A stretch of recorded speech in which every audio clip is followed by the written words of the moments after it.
Battery change करना। Hallelujah, battery है change करना। प्रेज लॉर्ड, हालेलुया,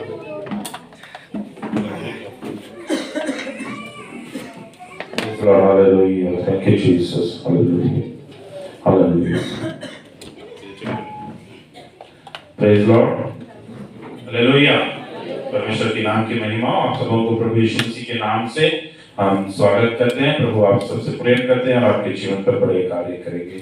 हम प्रभु की वचन की ओर जाएंगे। निकालने वाले पढ़ सकते हैं इफिसुस के पुस्तक, नए नियम पर इफिसुस के पुस्तक, उसका चौथा अध्याय, उसका 32वां वचन। इफिसुस के पुस्तक चौथा अध्याय, उसका 32वां वचन।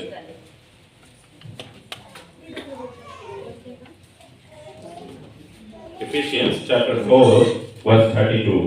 एक दूसरे पर चिपकाओ और करुणामय हो, और जैसे परमेश्वर ने मसीह में तुम्हारे अपराध क्षमा किए, वैसे ही तुम भी एक दूसरे के अपराध क्षमा करो। और जैसे परमेश्वर ने मसीह में तुम्हारे अपराध क्षमा किए, वैसे ही तुम भी एक दूसरों के अपराध को क्षमा करो। Hallelujah, hallelujah. क्षमा करना, आमीन, आमीन। क्षमा करना बहुत ही एक विशेष गुण होता है। वो सबके पास क्या नहीं करता है, उतने आसानी से नहीं होता है। परमेश्वर का वचन यहाँ कहता है, जैसे परमेश्वर ने मसीह में तुम्हारे अपराधों को क्षमा किया है। हमारे अपराध क्या हुआ है, क्षमा किया गया है। किसके द्वारा? मसीह में, प्रभु यीशु मसीह में क्या करा गया है? क्षमा किया गया है। इस 40 दिन का उपवास का समय हो, लेंटन डेज जो होता है, ये इन दिनों के उन्होंने लेकर जाता है, जो प्रभु यीशु मसीह ने हमारे लिए क्रूस पर अपना बलिदान दिया। हालेलुया। ये उपवास कब समाप्त होता है? ये 40 दिन का उपवास गुड फ्राइडे, ईस्टर के समय। गुड फ्राइडे क्या होता है? यीशु मसीह ने हमारे लिए क्या करा? क्रूस पर अपना, हमारे लिए बोलने से हमारे पापों के लिए, हालेलुया, ये सही बात है, हमारे पापों के लिए यीशु मसीह ने क्या करा? अपना जीवन कुर्बान किया, अपना लहू बहाया। ये दुनिया पाप से भरा हुआ था। परमेश्वर का वचन कहता है हम सब पाप में जन्म लिए हैं और हर एक लोग क्या है? पापी है। और पाप का धन क्या है? मृत्यु है। और पाप से हमें क्षमा पाना है तो हमें दंड भोगना बहुत जरूरी है। परंतु हमारे दंडों को प्रभु यीशु मसीह अपने ऊपर क्या कर लिया? ले लिया। इसलिए कहा जाता है जैसे परमेश्वर ने मसीह में तुम्हारे अपराध को क्षमा किया। इसलिए ये विशेष दिनों पर हमें ये एक भरोसा मिलता है, एक अश्योरेंस मिलता है कि प्रभु यीशु मसीह हमारे पापों को क्या करता है? क्षमा करता है। हालेलुया। और इसीलिए 40 दिन के उपवास में हमारा ज्यादा प्रार्थना और ये रहता है कि प्रभु मुझे नया मनुष्य बनाए। हालेलुया। जब हमारा पाप क्षमा हो जाता है, हमारा पुराना जीवन क्या हो जाता है? समाप्त हो जाता है, खत्म हो जाता है। हम क्या करते हैं? नया बन जाता है। इसीलिए कलीसियाओं पर क्या होता है? गुड फ्राइडे और ईस्टर के बीच में बपतिस्मा देते हैं। हालेलुया। हमारे कलीसिया में भी 30 तारीख को क्या करा जाएगा? बपतिस्मा दिया जाएगा। जो बपतिस्मा नहीं लिए, जो सच्चे मन के साथ अपने पापों के लिए पश्चाताप करते हैं, बपतिस्मा लेना चाहते हैं, आप आपके नामों को दे सकते हैं। फिर आप नाम देने के बाद आपको हम सिखाएंगे, कुछ क्लास लेंगे, बाइबल क्लास लेंगे। फिर उसके बाद आप क्या करेंगे? बपतिस्मा के दिन तैयारी के साथ आएंगे, बपतिस्मा दिया जाता है। क्यों उस समय पर दिया जाता है बोलने से, यीशु मसीह ने गुड फ्राइडे के दिन हमारे पापों के लिए क्या करा? क्रूस पर चढ़ाया गया। तो हम उसके अगले दिन अपने बपतिस्मा लेने के समय पर हमें ये भरोसा है कि प्रभु यीशु मसीह ने हमारे पापों को भी क्या करा? क्षमा किया है। हमारे पुराने जीवन अंदर पर डूब गया है। और जब ईस्टर पर प्रभु यीशु मसीह मृत्यु से तीसरे दिन जी उठे, उस दिन को मृत्यु से जी उठने के कारण एक नया शुरुआत, नया आरंभ मिलता है। उसी प्रकार बपतिस्मा के द्वारा हम पानी में डूबने के समय पर हमारा पुराना जीवन डूबकर हम क्या करते हैं? नया बनकर बाहर निकलते हैं। बाहर से कुछ नहीं होता है। आप कैसे अंदर गए, उसी तरह क्या करने वाले हैं? आपके शरीर पर, आपके चेहरा में कुछ फर्क नहीं आने वाला है, परंतु आपके मन के अंदर, हालेलुया, आपके मन के अंदर एक नयापन मिलता है। ओ हमें एक भरोसा मिलता है, मेरे पापों से मुझे क्षमा मिल गया, मैं अनंत जीवन पा सकता हूँ। उसका भरोसा हमें क्या करता है, मिलता है। परमेश्वर का वचन यहाँ पर कहता है, जैसे परमेश्वर ने मसीह में तुम्हारे अपराधों को क्षमा किया है, वैसे ही तुम भी क्या करो, एक दूसरों के अपराध को। दो चीज है, पहले परमेश्वर ने हमारे पापों को क्षमा किया। परमेश्वर का वचन कहता है, जब हम पाप में थे तभी परमेश्वर हमें क्या करा, ढूंढ कर आया और हमसे क्या करे, प्रेम करे। Hallelujah, hallelujah. उसी प्रकार परमेश्वर का वचन कहता है, तू भी क्या करो, दूसरों के अपराध को, हम क्षमा पाने के कारण हम भी दूसरों के अपराध को क्या करना चाहिए, क्षमा करना चाहिए। प्रभु की प्रार्थना में हम बोलते हैं ना, मत्ती 6:14 पढ़िए, मत्ती 6:14 वचन, Matthew chapter 6 verse 14, God has forgiven us, God forgives you। इसलिए यदि तुम मनुष्य के अपराध क्षमा करोगे, मनुष्य के अपराध क्षमा करेंगे, तो तुम्हारा स्वर्गीय पिता भी तुम्हें क्षमा करेगा। तो तेरे स्वर्गीय पिता भी तुम्हें क्या करेगा, क्षमा करेगा। हालेलुया। तो हम क्षमा पाना है तो हमें क्या करना जरूरी है, दूसरों के पापों को। कितना जन क्षमा पाना चाहता है, हालेलुया, हालेलुया। यदि हमें सचमुच क्षमा पाना चाहिए तो हम दूसरों के अपराध को क्या करना चाहिए, क्षमा करना चाहिए। हमारे मन के अंदर क्रोध, गुस्सा, एक दिन मैं उसे कुछ करूंगा, बहुत से लोग हम बोलते हैं ना, वो मेरे साथ क्या करना नहीं चाहता, ऐसा नहीं कर, मैं उस पर कितना भरोसा रखा था, उसके लिए मैं क्या क्या नहीं करा, मैं उसके लिए सब कुछ करा हूं, परंतु उसने मुझे क्या कर दिया, धोखा दे दिया। एक दिन समय आएगा, उस दिन मैं क्या करूंगा, उसको बताऊंगा। आज मैं कुछ भी नहीं हूं, उसके पास सब कुछ है करके मेरे को ऐसा करता है ना, मैं भी एक दिन क्या करूंगा, उससे भी बड़ा बनूंगा, और उस दिन मैं उसको दिखाऊंगा कि मैं, हमारे मन पर रहता है, हमारे मन पर रहता है। जब तक ये हमारे मन पर रहता है, हम सच्चा क्षमा क्या नहीं कर सकते हैं, पा नहीं सकते हैं। सच्चा एक मसीह का अनुग्रह और प्रेम और छुटकारा और चंगाई का अनुभव हम क्या नहीं कर सकते हैं, कर नहीं सकते हैं। वो कितना भी बड़ा गुस्सा, विरोध आपके द्वारा, आपके विरोध पर करा हो, कितना भी बड़ा दुश्मन हो, यदि आप भूल जाते हैं तो आपका मन क्या हो जाता है, खाली हो जाता है। Hallelujah, hallelujah. परमेश्वर का वचन है, मत्ती 18:22 वचन पे पढ़िए, Matthew chapter 18 verse 22, Matthew chapter 18 verse 22। यीशु ने उससे कहा, मैं तुझसे यह नहीं कहता कि 7 बार तक, वरन 7 बार के 70 गुने तक। इसलिए स्वर्ग का राज उस राजा के समान है जिसने अपने, ठीक है। पतरस आके पूछता है, यहाँ पर परमेश्वर का एक दास आके, इसके एक चेला आकर क्या करता है, प्रभु यीशु मसीह से पूछता है कि मैं कितना बार क्या करूं, क्षमा करूं। बहुत से समय पर हमें भी लगता है ना, मैं कितना बार उसको छोड़ूं, मैं देखो उसको क्या करूंगा। बच्चे लोग भी होते हैं, मेरे घर पे मेरे दोनों बेटियां हैं, तो छोटी वाली ज्यादा बदमाश है बड़ी वाली से, और अच्छे खेलते रहेगी, छोटी वाली जरा बड़ी वाली को परेशान करेगी। बड़ी वाली क्या करेगी, 2-3 बार छोड़ेगी, छोड़ो छोड़ो करके छोड़ देगी। एक समय पर गुस्सा आके क्या कर देगी, वो भी मार देगी। तो मैं डांटूंगा, वो बोलेगी मेरी बड़ी वाली, कितना बार मैं उसको बोलता हूँ, मैं बोला उसको मत करो मत करो मत करो करके कितना बार मैं बोलूं, वो सुनी नहीं। आप तो मारता नहीं है, मैं मार दूंगा उसे। नहीं तो कभी कभी बोलेगी मैं मारने से पहले आप आके मारो उसे, मैं वो बहुत मस्ती कर रही है, नहीं तो मैं उसे क्या करूंगा।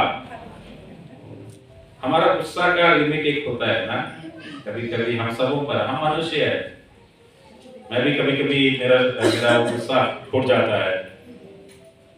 हम कोशिश करते हैं कि मैं वो गुस्सा नहीं करूं करकर, तो घड़ी घड़ी हमें वो क्या बोलते हैं, टोकते रहना, क्या करना, हाँ ठोकते रहना, या तो एक चिड़िया ये करती है ना, क्या बोलते हैं उसको, हाँ, घड़ी घड़ी मेरे को करते रहेगा तो मैं कितना देर शांत रहूंगा, मैं भी वापस क्या करूंगा। यहाँ पर पतरस आके पूछता है यीशु मसीह से, मैं कितना बार माफ करूं मेरे भाई को? 7 बार करने से बस है क्या? 7 से ज्यादा मैं माफ नहीं कर सकता हूं, मैं उसके बाद उसको मैं भी दंड दूंगा। प्रभु यीशु मसीह क्या बोलते हैं, मैं तुझसे यह नहीं कहता कि 7 बार तक, वरंतु कितना बार?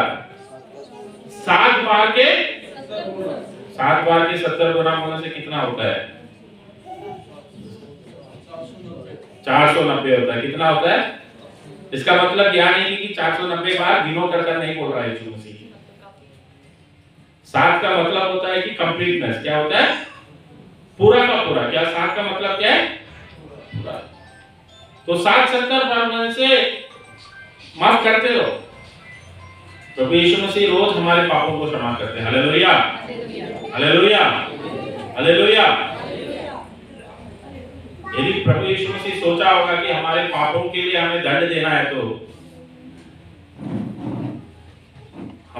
हम हृदय पर रखकर बोलना चाहिए कि मैं अच्छा हूं करके। मैं कुछ उदाहरण आपके सामने लेकर आना चाहता हूं। पहला एक उदाहरण है ना, यूहन्ना रचित सुसमाचार 8वां अध्याय का 3 से 11 वचन पढ़िए। यूहन्ना 8 का 11, जॉन चैप्टर 8 वर्स 11। यूहन्ना 8वां अध्याय 11 वचन, जॉन चैप्टर 8 वर्स 11। उसने कहा, हे प्रभु, किसी ने नहीं, यीशु ने कहा, मैं भी तुझ पर दंड की आज्ञा नहीं देता, जा और फिर पाप न करना। जा और फिर क्या मत करना? पाप नहीं करना। यहाँ पर यीशु मसीह जब कलीसिया के पास में बैठे रहते हैं, वहां पे कुछ फरीसियों क्या करते हैं, यहूदी के लोग प्रभु यीशु मसीह के पास किसको लेकर आता है? एक व्यभिचारिणी स्त्री को लेकर आता है। वो बड़ा पापी स्त्री है। व्यभिचार करना गलत बात है, गलत व्यवहार रखना गलत बात है। प्रभु यीशु मसीह बोलता है कि यदि आंख से तू किसी स्त्री को गलत तरीका से, गलत सोच के साथ देखता है, तभी तू क्या कर दिया? पाप कर दिया, व्यभिचार कर दिया करके प्रभु यीशु मसीह क्या करता है? कहता है। यहाँ पर एक स्त्री है जो उसका धंधा था, उसका काम था व्यभिचारी करना। वो उस प्रकार के एक धंधा में थी और यहूदी कानून के अनुसार वो पाप है, गलत है। जो व्यभिचार में पकड़ी जाती है उसको पत्थर से क्या करना चाहिए? मारना चाहिए करके पुराना नियम का कानून था। पुराने नियम का क्या था? कानून था कि कोई भी गलती करता है, यदि इस प्रकार के एक पाप में फंसा जाता है, उसको क्या कर देना चाहिए? पत्थर से मार देना चाहिए। अभी इसको, इस स्त्री को पकड़ के किसके पास लेकर आते हैं? यीशु मसीह के पास लेकर आते हैं और यीशु मसीह से बोलते हैं कि व्यवस्था में 5वां वचन में लिखा है, व्यवस्था में मूसा ने हमें आज्ञा दी है कि ऐसी स्त्री पर पथराव करे, अतः तू इस स्त्री के विषय में क्या कहता है? अब यीशु मसीह से एक सवाल पूछा जाता है, इस स्त्री को क्या करना चाहिए? इस स्त्री को क्या करना चाहिए? यीशु मसीह का क्या जवाब था? यीशु मसीह कुछ नहीं बोलता। यीशु मसीह क्या करते हैं? हाँ, और उससे पहले यीशु मसीह एकदम चुपचाप रहते हैं। चुपचाप रह के क्या करते हैं? नीचे देखकर कुछ लिखते हैं। क्या करते हैं? क्या लिखते हैं करके बताया नहीं है यीशु मसीह क्या लिखते हैं। अब यीशु मसीह उसको पत्थर से मारो करके भी क्या नहीं कर सकता है? बोल नहीं सकता है। पुराने नियम का कानून है। यदि पुराने नियम के कानून के अनुसार पत्थर से मारो करके बोलने से वो लोग जो यीशु मसीह को देख रहे हैं, वो यीशु मसीह को एक दया का सागर के द्वारा देख रहे हैं। वो लोग क्या सोचेंगे? ये तो खून करो कर बोलता है, मार दो कर बोलता है करके यीशु मसीह को बोलेंगे। यदि यीशु मसीह बोलता है, यदि यीशु मसीह बोलता है मत मारो, मूसा के अनुसार क्या बोलो? पत्थर से मत मारो, उसका खून मत करो कर बोलेंगे, तो पुराने नियम के लोग बोलेंगे कि मूसा का आज्ञा को यीशु मसीह ने क्या कर दिया? तोड़ दिया। यदि पत्थर से मारो कर बोलेगा तो वहां पर रोमियों का सरकार था। किसका सरकार था? रोमियों का सरकार था। और रोमियों के सरकार के कानून के अनुसार यहूदी लोग किसी को क्या नहीं कर सकते हैं? यहूदियों का अपना कानून था। वो कानून के अनुसार सब कुछ कर सकते हैं, परंतु मृत्यु का दंड किसी को क्या नहीं कर सकते हैं, खुद वो नहीं दे सकते हैं। वो किसके पास लेकर आना चाहिए? रोमियों के पास, वो सरकार के पास लेकर आना चाहिए। यहूदी लोग यीशु मसीह को भी मारना चाहते हैं, पर वो खुद नहीं क्या कर सके, क्रूस पर नहीं चढ़ा सकते, क्योंकि वो खुद क्रूस पर चढ़ा के तो रोमियो सरकार उनके विरोध पर जाएगा। इसीलिए उन लोग क्या करते हैं, किसके पास लेकर आते हैं? रोमियो सरकार के पास लेकर आता है, कानून के पास लेकर आता है, और कानून उसे क्या करना चाहिए, दंड देना चाहिए। अभी ये दोनों के बीच में था। तो यीशु मसीह वहां पर बोलता है, जिस प्रकार हमारे बाइबल में बोला है, यीशु मसीह उनसे एक सवाल पूछता है 6वां वचन पर। जब वे उससे पूछते ही रहे तो उसने सीधे होकर उनसे कहा, एक ही सवाल प्रभु यीशु मसीह वापस पूछता है, तुम में जो निष्पाप हो वही पहले उसको क्या करे, पत्थर मारे। Hallelujah, hallelujah. कोई यहां पर ऐसा है जो बोल सकता है कि मैं कभी गलती नहीं किया हूं? मैं भी बोल नहीं सकता हूं। मेरे सोच में हो सकता है, मेरे कार्य पर हो सकता है। हम सब कभी ना कभी क्या करते हैं, गुस्से करते हैं, कभी कभी झूठ बोल देते हैं, किसी के अनजाने पर कुछ चीज क्या करते हैं, चोरी कर देते हैं, ले लेते हैं, नफरत करते हैं। यदि प्रभु यीशु मसीह बोलते 7-70 बार क्या करो, माफ करो, बोले यीशु मसीह हमारा गिनती करना शुरू हुआ होगा तो 4 से 90 तो हमारा कब का खत्म हो गया होगा, 4900 भी खत्म हो गया होगा, है ना? फिर भी प्रभु यीशु मसीह हमें दंड दिया, हमें बचा के रखा है, हमें और एक मौका दे रहा है, क्योंकि वो आपसे प्रेम करता है। वो नहीं चाहता है कि कोई भी नष्ट हो, वो चाहता है कि हर एक जन आनंद से जीवन पाए, उनको जीवन जीने का अच्छा एक मौका मिले कर यीशु मसीह चाहता है। जब यीशु मसीह ने सवाल पूछता है, तुम में से कोई निष्पाप हो तो पहला पत्थर मारो, तो वहां पे जो कभी पकड़ कर लेकर आए वो क्या करते हैं? 9वां वचन पर बोला गया, परंतु वे यह सुनकर बड़ों से लेकर छोटे तक, बड़ों से लेकर छोटों तक एक एक करके क्या कर रहे हैं, निकल गए। कौन इसको मारने आया, सब कोई चुपचाप क्या कर दिया, चले गए। कोई पत्थर मारने के लिए सामने नहीं आया, क्योंकि उसके अंदर पे पहले से जानता है कि मैंने क्या करा हूं, हाँ क्या हूं, गलती क्या हूं। कोई भी पत्थर उठा के मारा होगा ना, बगल वाला बोल रहा है तू तो उस दिन वहां पे था ना, वो शराब के दुकान के सामने खड़ा था, उस अच्छा से शराब पी रहा था, नशा कर रहा था। अरे मैं तो तेरे को देखा था उस दिन, तेरा बीवी को तू मार रहा था, अरे मैंने तो तेरे को उस दिन देखा था, तू रास्ता में लड़ाई कर रही थी और एक औरत के साथ। बोल दिया होगा, उसने सबको जानता था, उसने चुपचाप क्या करा, एक के बाद एक निकल गया। बेचारी स्त्री, जिस स्त्री को उस दिन मर जाना था, उसके पाप के कारण उसका दंड उसको पत्थर से मारा जाना था। यदि यीशु मसीह छोड़ा होगा तो उन लोग क्या करेंगे, पत्थर लेके इसको मार के उसी दिन खत्म करे होंगे। परंतु यीशु मसीह आपको जीने के लिए और एक मौका देता है। उसका मतलब ये नहीं है कि पाप करो, व्यभिचार करो कर नहीं बोल रहा है यीशु मसीह। यीशु मसीह क्या बोलता है, उसने 11वां वचन पर लिखा गया है, उसने उस स्त्री से कहा, हे प्रभु किसी ने नहीं। यीशु ने उससे कहा, मैं भी तुझ पर दंड की आज्ञा नहीं देता। और फिर पाप का क्षमा पा लिया तो फिर से उसी गंगा में क्या नहीं करना चाहिए, नहीं जाना चाहिए। प्रभु यीशु मसीह ने आपको क्षमा किया है, यीशु मसीह ने आपसे पाप के बंधीपतों से, जालों से बाहर निकाला है। वापस वहीं पर जाकर क्या नहीं करना चाहिए, वापस वहीं पर खड़ा नहीं होना चाहिए, वापस खड़ा नहीं होना चाहिए। प्रभु आपको एक अच्छा जीवन, नया जीवन दे रहा है। वो 2 बेटों का कहानी हम जानते हैं ना, यीशु मसीह 2 बेटों का कहानी बोलता था। एक मनुष्य का 2 बेटा था। छोटा बेटा कैसा था, अपना मौज मस्ती में रहता था। छोटा बेटा क्या करता है, मौज मस्ती में रहता है। एक दिन आता है, अपने बाप से बोलता है कि मेरा को क्या कर दो, हिस्सा बराबर कर दो। यहूदियों के कानून के अनुसार आप व्यवस्था विवरण के 21वां अध्याय के 17वां वचन पर भी पढ़कर देख सकते हैं। ड्यूटरनॉमी चैप्टर 21:17 में लिखा गया है, जो बड़ा बेटा है उसको कितना जाता है? 2 गुना जाता है, और छोटा बेटा को क्या करता है?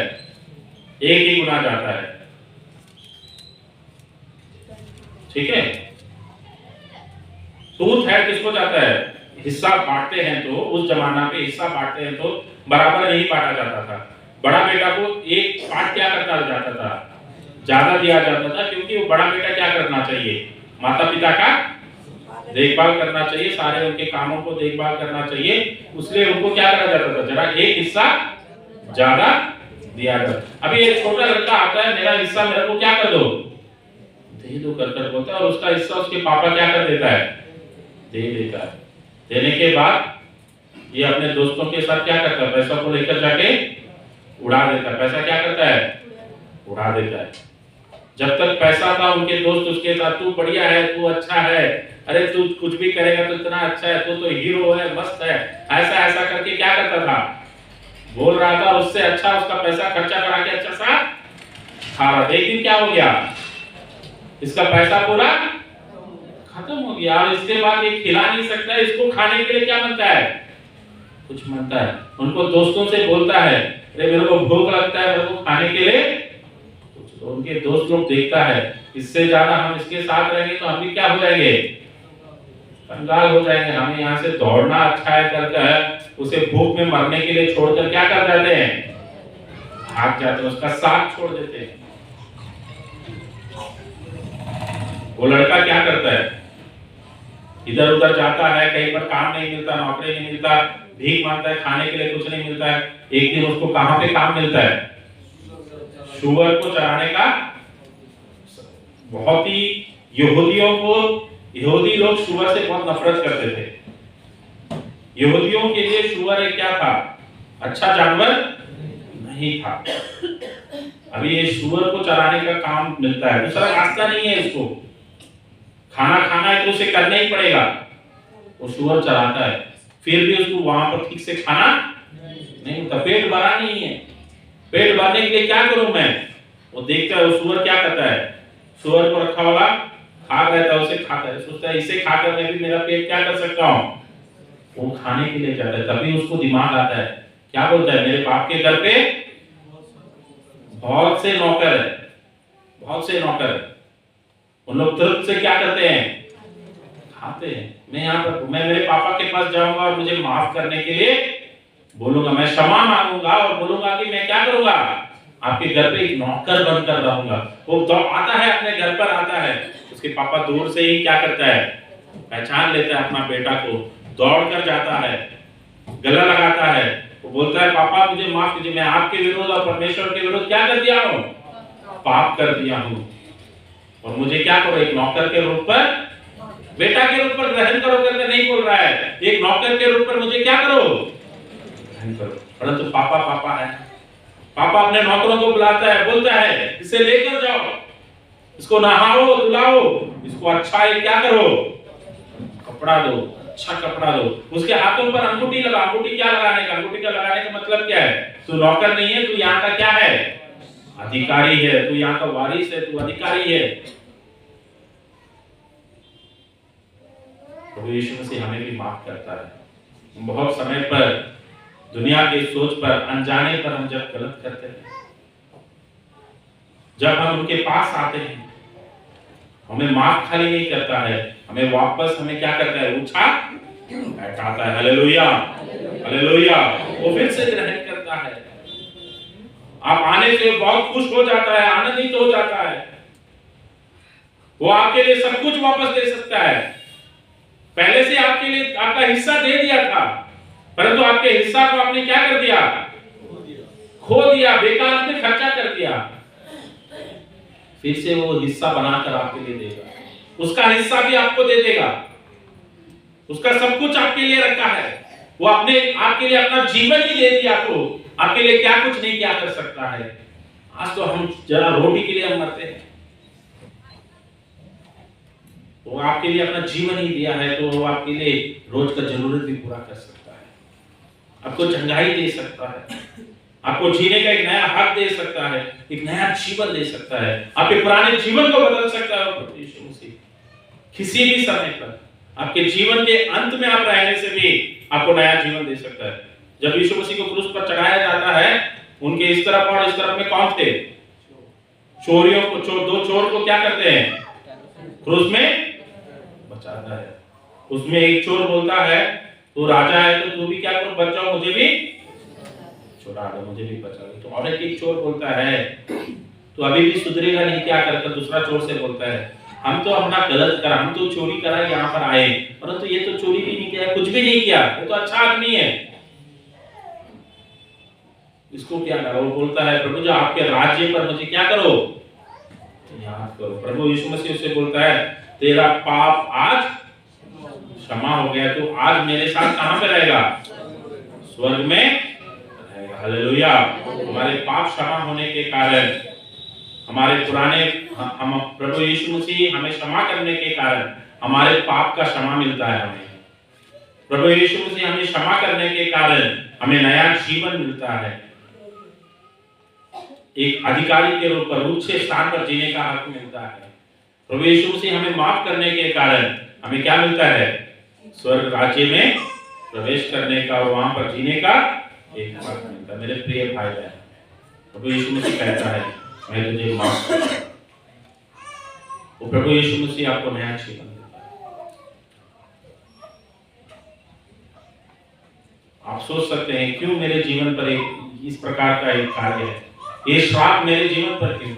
मेरा पाप है, मेरे माता पिता का पाप है क्या? सारे श्रापों को यीशु मसीह क्या कर सकता है?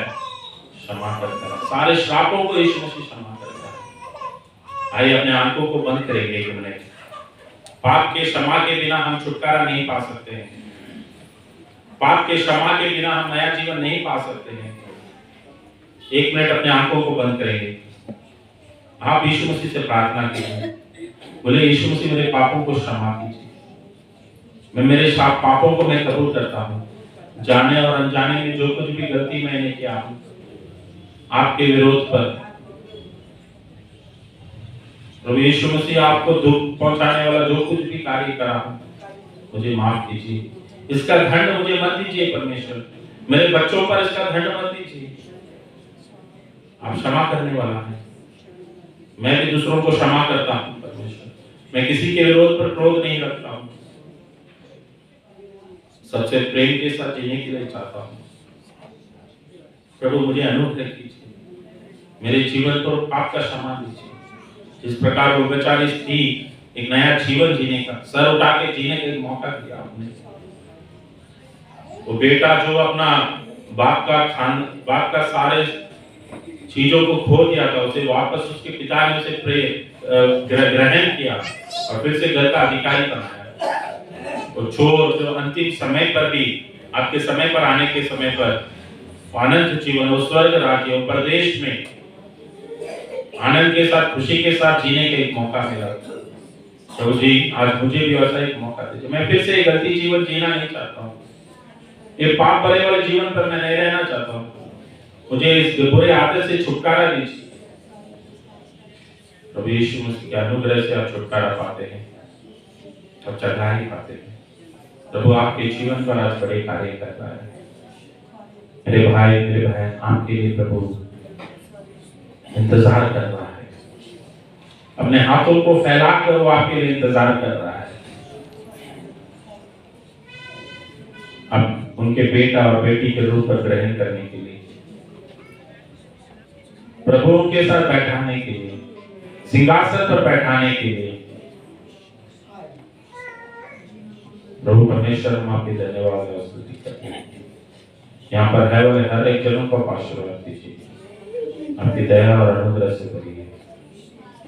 प्रभु जी आपके नाम की महिमा हो, आपके नाम की महिमा हो, आप बड़े कार्य कीजिए। प्रभु यीशु मसीह के नाम से प्रार्थना मांगते हैं, आमीन आमीन आमीन।